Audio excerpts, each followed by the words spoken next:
Hey everybody, my name is Mike, my channel is MDH5169, and thanks for tuning into the vlog. Today I want to talk about another vehicle from my collection. This is the one I've had the second longest. This is my 1958 Plymouth Silver Special. It is a four-door. This car I have actually had for about 7 years now. I guess I got it back in 2010. And quite honestly, I have always wanted a 58 Plymouth. Anybody who's ever seen the movie Christine, yeah, that picture right there, the way that car looks and those two pictures, that is what made me want a 1958 Plymouth. I remember seeing the movie, I remember seeing the car, and just the color scheme, the fins, everything. I mean, I'll go through all the stuff that I love about these cars, but I was in love, and I wanted one. I knew I wanted one. So I've wanted it for probably a good 20 years. And what happened was I would always look online, and what I wanted was, of course, a two-door hardtop, as everybody wants, but they were so expensive. I just could not find one in my price range, and I kept running across this car. So I would look at it, I would check it out, I'd see it on Craigslist and think, okay, very cool car, but you know, it's a four-door, I don't want the four-door. So I would go away from it. Then I would come back and I would look again. And did this several times until finally the car ends up coming up on eBay, and there was much more detailed pictures of the car at the time and a better detailed description. Car was over in San Francisco, which is about, I don't know, an hour and a half, 2 hours from where I live. So I decided I'll go over and take a look at it.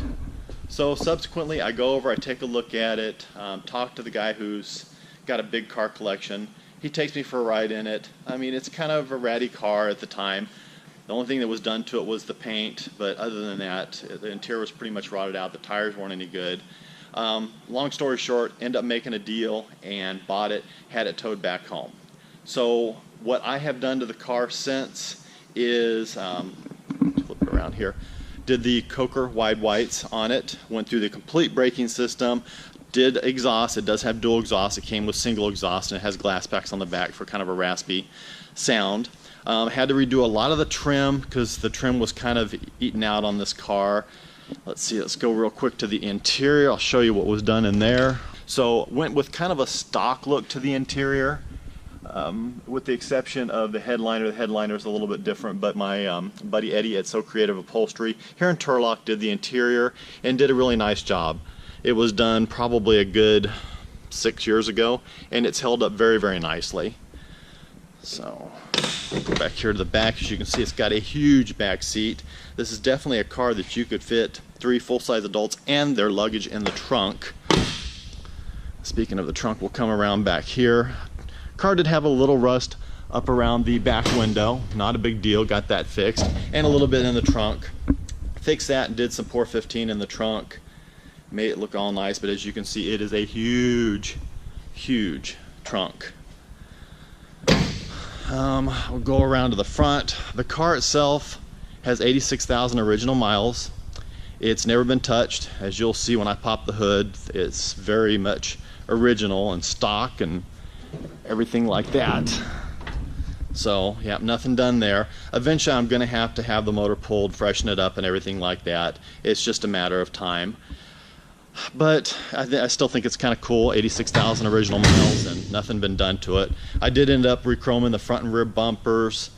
I had a little paint done on the lower valance there.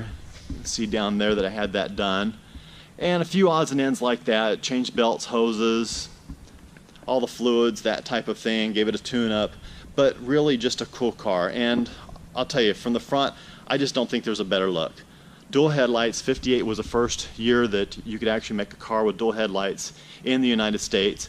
So there you go. Dual headlights. I love the grille. I love the lower valance. I love the way the bumper kind of goes up and around. I just think that is the coolest thing. Going down the side here. Rear view mirror right there on the fender. Completely useless. Doesn't work. Still, I love it. Back to the inside. Rear view mirror right there on the dash. Again, completely useless, doesn't work. I still love it. I think it's the coolest thing. The fins, love the fins. Just love the shape of the car. Like I said, I would prefer to have a two-door, but really this is a really cool cruiser car. It's not fast by any means. I mean, really not fast. It's just a cruiser car. It's just something that I can take out on the weekends and play around with and cruise around with. Under the hood, it's got a 318 V8. It's got a Power Flight 2-speed automatic. I do not know what the gearing is in the rear end. The cool thing is everything works on the car. Everything works. All the gauges, all the lights, all the signals, even down to the original AM radio, which if anybody's seen the movie Christine, you know how in Christine it used to only get like the oldie station. Well, this one too. I used to be able to pull in an oldie station that I can't anymore that was around here. So again, cool stuff about the car. It does need a paint job. Kind of look up on top, that's just a single stage with no clear. And then the side is just, you know, the rest of the car is just, it's nothing to get too excited about. It's just a base paint job. I wouldn't mind painting it down the road eventually, but white is so forgiving, and unless you get up on it, you don't really notice it too much. What I can tell you about the car is that it was originally built in LA. I did do a little bit of research on the car. It was originally built in LA, bought by some people who lived in San Francisco, and they owned it for quite a few years, I think until around 2002, 2003, when the previous owner, Nick, got it. And he had it in his collection for a while and decided to sell it, and now I got it, or I have it, I should say. And I'm not planning on getting rid of this one. Like I said, always wanted a 58 Plymouth. I love it. It's a cool car. It's just a nice cruiser car. And so with that, I think it's about time we took it for a little ride. Okay, a couple cool features before I take off here. This is a push button automatic, so you just basically push D for drive, L for low. It just has a neutral, no park, and then R for reverse.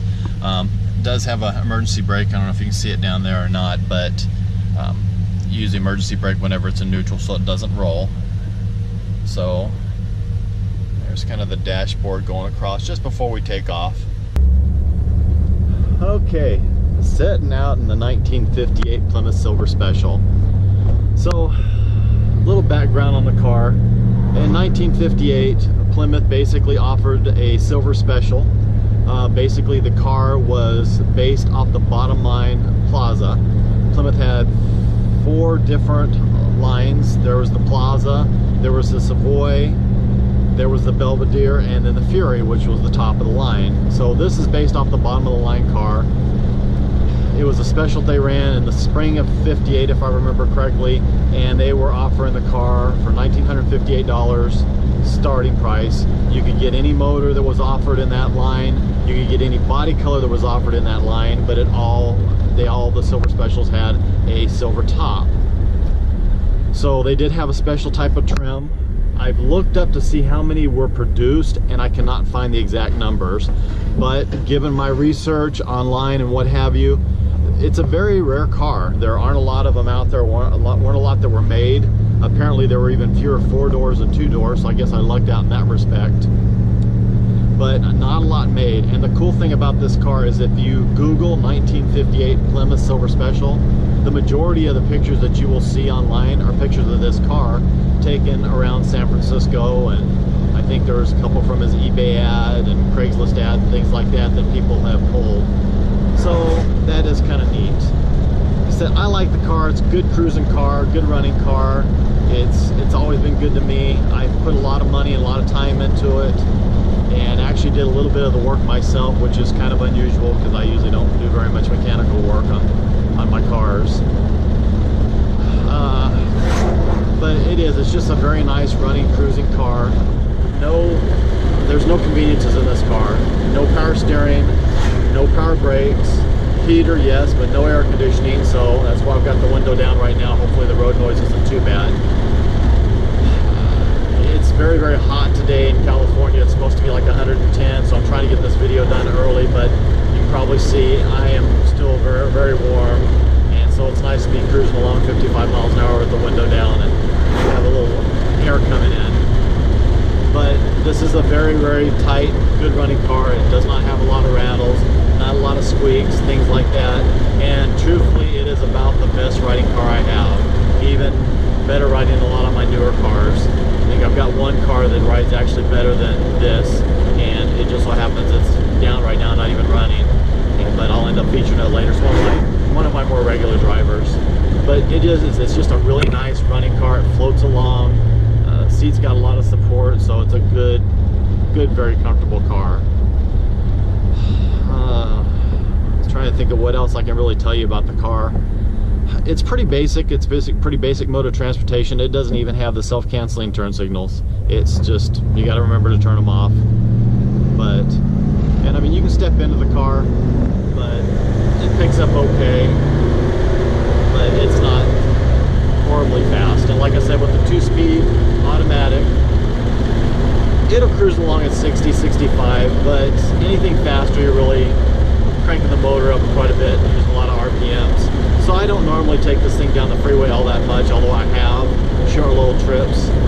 But for around town or back roads like I'm doing right now, it's a great little driver. I really, really enjoy it. So with that, I'm gonna continue to take this thing around the block, take it down the road. If you like the video, please give me a thumbs up. I would really appreciate it. If you're stopping in for the first time or haven't already, please subscribe to my channel, MDH5169. I appreciate it. I'm gonna try to do about a video a week, every 10 days maybe at the most, just to kind of keep them out there, keep things relevant. And like I said, I do want to continue going through my cars, but I will throw in a few surprise videos along the way. And like I said, I want to do other people's cars, friends' cars, things like that. So I have some ideas for the channel. But like I said, thumbs up, subscribe, all that good stuff. With that, thanks for watching and have a